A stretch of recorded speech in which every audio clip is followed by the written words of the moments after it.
Hmm. Oh, is it time to do another Q&A video? Hey everyone, Ryan Bolton here, local mortgage expert, ryanbolton.com, answering your real estate and mortgage questions on another Q&A video. Really have a lot of fun doing these, so let's just jump right in, see how many questions we can answer. Try to keep these videos to about 20 minutes or so let's see how many we can get through. Here's been a hot topic, is buying down your interest rate with points. So what are points? What does that even mean? Points are a percentage of the loan. Very common is 1% or 1 point buys down your interest rate. So the trick with this is how much does it cost versus how much it's saving. So if you pay 1% or 1 point and it lowers your rate 0.25% over 30 years, that's going to be a significant savings. But if you're paying 1% up front, let's say it's 1% of your loan, it's a $400,000 loan, that's $4,000. Usually it takes over 5 years just to break even. But then after that's when you start really saving money. So when you're looking at a buy down, you really want to say, where's the break even point? What's the payment without the buy down? What's the payment with it? Divide it by the cost, and that determines how long you have to keep it just to break even. So it's a really simple math formula, is just be able to compare. And if you're not going to keep the home that long, a buy down doesn't make as much sense.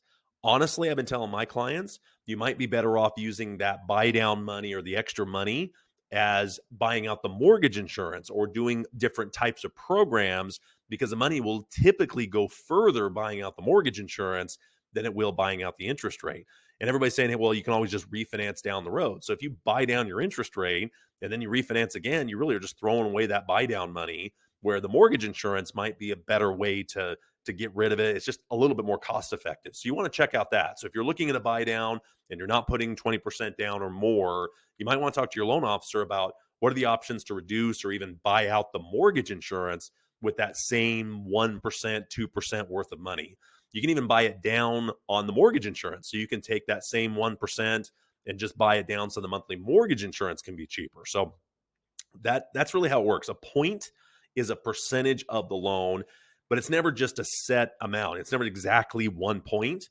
I see it, 1.234% for that rate, or it's 1.446, or the other way around. It could be 0.647. It just depends on the day and the difference between the two interest rates. But it's worth being able to run the numbers and say, yeah, it sounds great to get a loan under 6% by buying it down. But if it's costing you $5,000 and saving you $50 a month, you have a long time before you actually break even with that additional cost. Now, you are seeing incentives where it's built into the sales price or the builder covers it. So there's some ways where it's not actually coming out of your pocket as well. But again, if there's money to be used, sometimes buy down may not be the best option. It might be better to look at the mortgage insurance. All right, let's see what else we got here. But I get that question a lot. What's a point? I don't understand what a point is. It's a percentage of the loan. 1 point is 1%. So a $400,000 loan, that's $4,000, 1%. All right, let's see. What is the difference between home equity loans, second mortgages, or regular mortgages? Boy, there's just a lot of terminology there. So many second mortgages are home equity lines of credit, but not all of them. So a second mortgage is the loan that's in second lien position. So you have your first mortgage that you use to maybe purchase the home. You get a line of credit or a second mortgage that goes behind the first mortgage. It's funny, not all home equity lines of credit are second mortgages because the property could be free and clear. But the reason we call it a first and second mortgage is its lien position against the home. So let's say you go into foreclosure. Let's say you stop making your payments, medical, something happens, and you can't make your payments anymore. The first mortgage starts to foreclose. The second mortgage company typically could lose their money because the first gets paid first, the second gets paid second. So the property value goes down, and the first mortgage gets paid off. Whatever's left over goes to the second mortgage. But if the property's in bad shape or the value has gone down or something like that, there's deferred maintenance and it hasn't been taken care of, or rental, and all kinds of situations with real estate. But that's really why we call it a second mortgage. It's not the first mortgage that's liened. It's the second mortgage, usually after the money used to purchase the home. So you can get access to, instead of refinancing this big first mortgage, you can just add a little small second mortgage on behind it. Now, home equity lines of credit are typically second mortgages, and they just function like a credit card where it has a line feature. That's why it's called a home equity line of credit. So say it's a $50,000 line of credit, but you only need to borrow $10,000 for home improvements or debts or something like that. Then you still have that other $40,000 to work with, or you can pay it down, use it, pay it down, just like you would a credit card. Now, why is it better than a credit card? Typically, it's a much, much better interest rate because they're actually leaning a property they can take back, even though they have to worry about the first mortgage in most cases, but still way better than just a signature credit card that's just nothing's really tied to it. They don't have any way of really foreclosing on it. And typically, home equity lines of credit will do larger loan amounts. So these are major debt consolidation, maybe a major vehicle purchase, or home improvements. I would say home equity lines of credit are very common to do some sort of renovation or something to the home. And that's kind of what those loans are designed to do. So it can be tricky that most second mortgages are lines of credit, but you do have second mortgages that are just 30-year or 20-year or 10-year fixed rate lump sum. So you get approved for 50 and you get all of it up front. You have an amortized payment, you just pay it down. Where lines of credit, you get a line that's available and you draw against it, pay it down, draw against it, pay it down. Very similar to a credit card. It's just tied to the home. And then when it says here what's regular mortgages, it's mortgage is just a term that says a loan against a home. So there's lots of different mortgages and lots of different titles for them. But the lien position is kind of what determines risk and interest rate and all those things. All right. Let's see. How can somebody be priced out of their home if they already own their home? You don't. So if you own the home, you're not really priced out of it. I see this terminology of priced out of your home or priced out of the market or something like that. A lot of it has to do with maybe upgrading. So maybe you say, okay, I've got this home that I paid $200,000 for 5 years ago, 6 years ago, whatever it was. Now to replace that same home would cost me $400,000 or $600,000 or something like that. And the fact that maybe the rate they've got because they were able to refinance a few years ago is so much lower than the new home. Many people are just priced out of being able to upgrade because it's so much cheaper to keep the home that they have. That's where you see these lines of credit and home equity lines kind of increasing as people are like, well, I'd rather keep my home because I can't replace it, but I'd like to remodel it, maybe update it, do some things to just make it nicer, but I have all this equity, so why not do a line of credit? So that's why second mortgages, lines of credit have gotten popular and refinances have just plummeted because so many people already took advantage of the rates of 3s and 4s, and now rates are in the 6s. So it is something where lines of credit got more popular for that reason. But as far as being priced out of your home, it's only an issue if you're trying to upgrade or sell or buy something else that you may not be able to replace what you've got. It might be something where it's just better to keep it, maybe renovate it to just fit your needs a little bit better. So that's probably what that question's asking. All right, let's see. How does depreciation affect interest rates? It really doesn't. I mean, it's something where it's once the loan is locked in, you got your loan. Doesn't matter if the house goes up or down in value, doesn't change the interest rate. Just like the other way around. If the home all of a sudden appreciated, the rates wouldn't change. So maybe there's more of a backstory there, but how does depreciation affect interest rates? It doesn't. Now, obviously, if the old market is starting to depreciate, there might be some things to do with rates and the market trying to stabilize things. There might be stuff that they can do to help rates stay at a certain price. And we saw that in 08, where they were buying up mortgage-backed securities just to kind of keep the engine moving until it had a chance to recover. But as far as your home going down in value doesn't all of a sudden make your rate go down either. Just like if it goes up, the rate's not going to change. All right, what else we got here? Can I claim a rental property as a second home to get a lower mortgage rate? No, that's mortgage fraud. If you're using it as a rental, but then claim it as a second home and then go back to using it as a rental, that's mortgage fraud. It's one of the biggest problems in our industry. In fact, a lot of guidelines when it comes to second homes and vacation rentals and long-term rentals have gotten pretty popular, where the guidelines are starting to get closer and closer to where everything's either going to be primary residence or rental property. There used to be more of a separation between what was a true second home and what was a true rental property. And honestly, it got abused. There's so many people that went out and got a second home and then turned it into a VRBO, vacation rental. Obviously, they'd still use it, so they'd get their second home use out of it. But most of the time, they really were using it as a rental property because this VRBO concept or nightly rentals has gotten really popular. It's becoming an area where lenders are having to deal with most of these homes being done as second home when they're really not a second home. I tell you, it's one of the biggest frauds in our industry is people claiming it to be a primary residence when really it's a rental or it's a second home VRBO. The terminology, most people don't know what the differences are, but really it's something where It's an issue in our industry where people are claiming occupancy that's just not really the occupancy. Now, it can change. Sure. Let's say you buy a house and a year from now, you decide to keep it, build an investment portfolio and go buy something else, kind of upgrade and just kind of roll those properties into rental. No problem. You don't have to refi. You can keep the same loan that you have. But if you buy it day one and you're renting it out day two, that's fraud. You really didn't do the loan as you actually were going to use the property.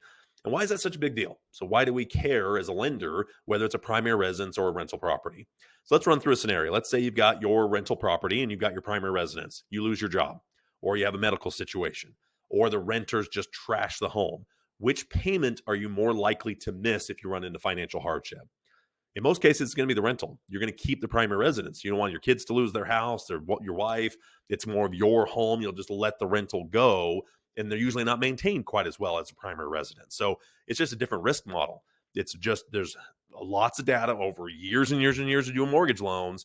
They just foreclose more often than a primary residence, and it makes total sense why that would happen. So, but the rates and terms are better if it's a primary residence, so people claim it to be primary when really it's an investment property. Let's see. Does getting a home loan to buy a home depend on your savings? In some cases, yes. There's a lot of programs that require that you have the down payment, closing costs, and some money left over in the bank. They call them reserves. So they want to make sure that you don't just have all your money tied up in down payment. That way, if something happens with your job or health or something pops up in the local economy and an industry just closes down or shuts down, and all of a sudden there's just big void of people missing payments, they want to see that you have at least a little bit to fall back on to get reestablished, get a new job, or get your health situation figured out. There's always going to be foreclosures in any market, up or down. There's always going to be people that pass away or have health issues or job issues. There's always going to be foreclosures in any market. But having that reserve requirement for certain programs will help you get better rates and terms, knowing you have a little bit to fall back on to ride out the storm, essentially. So there is programs that definitely require that you have some money in the bank. I've seen as little as 1 month reserve, one extra payment in the bank, up to 12 months, depending on the program. So the more you have in savings, it just strengthens your file. So let's say your credit score is maybe a little lower, but you have the down payment, job history, savings. It can help to strengthen the rest of the file where you might get underwriting exceptions or something. And money in the bank is one of the strongest indications that somebody's ready to buy a home and they have the money left over and they can budget and they're not just living paycheck to paycheck or negative every single month in their checking account. So savings is definitely an important part of it, but there's loans that don't require it, but the better loans usually do. They want to see some money in the bank. And it can be retirement, 401, savings, that type of thing. It doesn't have to be like checking and savings, but just something to kind of fall back on if you lose your job or if something happens. All right, what else we got here? My dad is 67 and retiring with 77,000 left on his mortgage and 300,000 saved for retirement. Should he pay off his home loan? I would say no. And here's the reason I look at it. The only way you get that money back is selling or refinancing the home. And if the payment's low enough and can be maintained, it might be better to leave it there. Now, some of it comes down to where the money sources are coming from. If they're starting to be restricted or limited, some of it comes down to just cash flow, what's left over every month. But honestly, it's hard to answer that in a general term because what's the payment on the 77,000? How much of it is taking away from other savings? But when you get to that certain age, I'm sure he's got a lot of equity in a home that at 77. That's why it's hard to answer that question without knowing all the scenario. But my general answer to that with that is no, don't pay off the loan. Really don't. Get rid of all the other debts because that same 77,000 might wipe out way more per month than the mortgage. You probably have a lot of equity that's still in the property and you can't get to that money. If you're retired, your income's changed, you're not getting a pay stub every month, you're living on fixed income, and all of a sudden you have something happen where you have an expense you're not expecting or medical issues or something like that, and you've got all this equity you can't get to because you can't qualify, you don't make the income anymore, you're subject to different interest rates because the rates have gone up. So it depends on what rate you got on the 77,000, but there's very few times where I've sat down with a client and said, yeah, tie up that 77,000 to get rid of the payment. You've got 300,000 in the bank that can make the payment for the entire life of the loan. So why give it all now? Why give all 77,000 now? Why not spread it out to be able to make sure you have access to the money if you need it at that stage? I'm a big believer in real estate, big believer in mortgages, and they can leverage that money better than any other type of debt, especially if there is any other type of debt. I mean, you got to look at the situation. If dad's got 77,000 in a mortgage, but it's got a car and a couple other things that cost him more, but takes less money to pay off, Pay off that stuff first, and then maybe start tackling the mortgage. But honestly, it's cash flow is king at that age. You want to be able to control your expenses as much as you can, and having access to $77,000 in the bank or $77,000 in equity. I'd rather have the money in the bank. I really would. All right, what else we got? If you have any questions, comments, concerns, please post them in the comments. We'll get to them in a future video. Let's see what other questions. It's interesting watching the questions and how they kind of have trends that, you had the points, or what's a second mortgage, what's a reverse mortgage. It's really interesting to see how the questions kind of ebb and flow over time. Let's see. Do I have to pay any mortgage if I bought my house with my own money? Yes. No, a mortgage is a mortgage loan. If you paid your house in cash, a mortgage is a loan to help you buy the property or to refinance the property. So no, you wouldn't have to pay any mortgage. Just like if you go to buy a car and you just pay cash for the car, you don't have a car loan, or if you go to a furniture store and you just buy a couch, you don't have a loan for the couch. That's why you have the cash for it. Now, why you would use all the money to buy the house without a mortgage, that's what I would start saying. Why didn't you get the mortgage? Why didn't you put 50% down and keep the other 50%? Why didn't you buy 2 properties instead of 1? That's the way I would look at it, is why not leverage some of the mortgages that are out there, even at the rates, your 30-year fixed rate money, where rents are going to continue to rise. I just wouldn't tie up that much money. We kind of talked about it on the previous question. If there's a mortgage that works, do the mortgage and then put less money down, save the money. You could literally do a $300,000 purchase, put $150,000 down, have the other 150, have that make the payment. You're giving them the money either way. Why not spread it out over time? Have access to the money for other opportunities that might come up over the next 5, 10, 15 years, and leverage it. I mean, there's lots of things you can do if you do it right. All right, how are we doing on time? Man, I feel like I'm going fast today. Oh man, we're almost there. See if we can find a couple more here. I feel like I'm talking really fast today. I'm a fast talker, so maybe slowed it down to like 0.75 on the speed, maybe. Oh. Let's see. Do current taxes need to be paid in full in order to refinance your home? They do need to be. Yes. If taxes are owed, no lender is going to refinance the property without paying the property taxes. It'll just be part of your fees to do the refinance, because the taxes are one of the few things that can jump in front of a mortgage company. So if a mortgage company is in first lien position, but you owe property taxes, the state can come and take away the property, and the mortgage company is just out their money. So no new mortgage company is going to go into a refinance transaction knowing that that's a possibility that the taxes aren't paid. Now, that could still happen down the road, and there's not much they can do down the road. That's why escrow accounts are really common.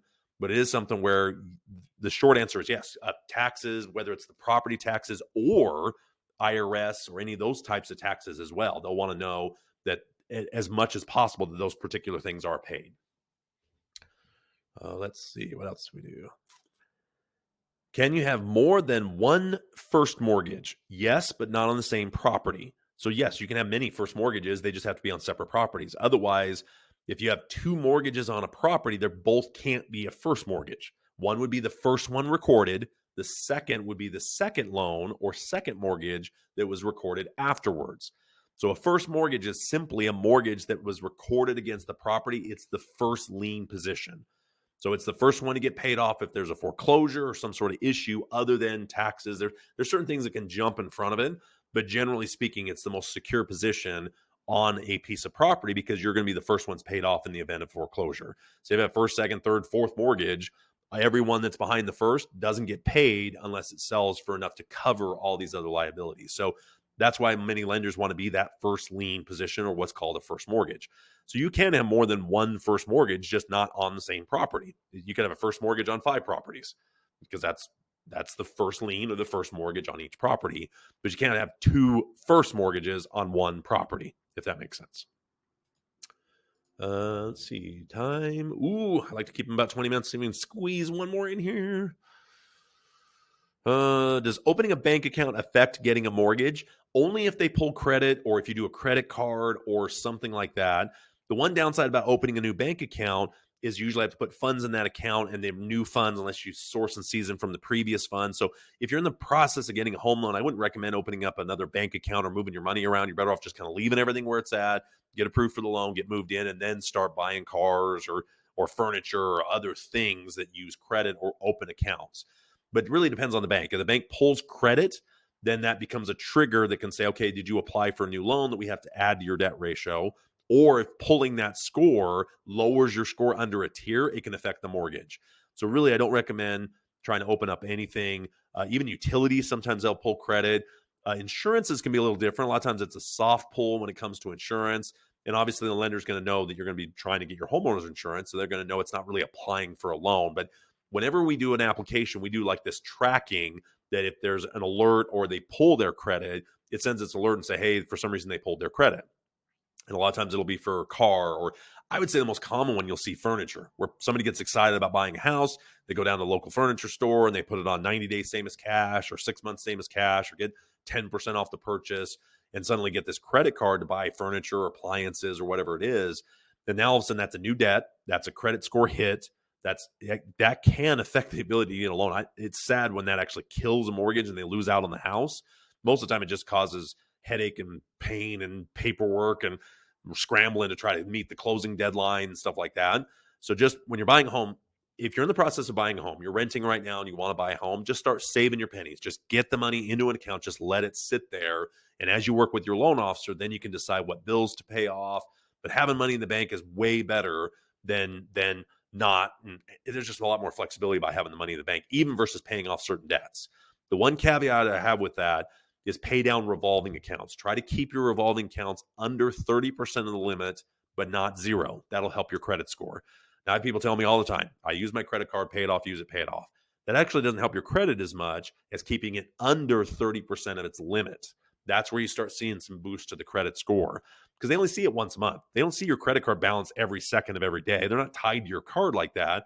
They usually report once a month. Now, some report twice, but generally they're going to report once a month. So whatever's on your statement, that's what they report to the credit bureaus. They wait 30 days, report it again. So if you have it up at $5,000, pay it down to $1,000, and kind of slowly use it back up, next month it's back up to $5,000 or whatever it is. They don't see that you've paid it down. Now there's some triggering or some tracing and some other things that they can do to kind of trend data is what it's called, where they can kind of see how much you're really using that card. But really the most important thing is just keep it under 30% of its limit. If you do that, you'll have a better credit score. All right. Wow, we went through a bunch of that. 20 minutes already. Aren't we having fun?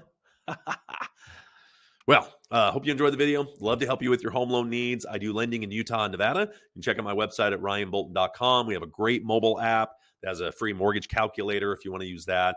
But it has an opportunity to apply right there, schedule an appointment with me. Love to help you buy, refinance in Utah or Nevada. That's where we're licensed. Synergy One Lending is who I work for. They're licensed in a lot of different states. So I can help you or direct you to somebody that can help in just about every state. So I'd love a chance to earn your business and show you what we can do for you and answer specific questions that you're asking about your situation. So thanks for watching. Let me know if you have any questions, comments, like, subscribe, and we'll see you next time.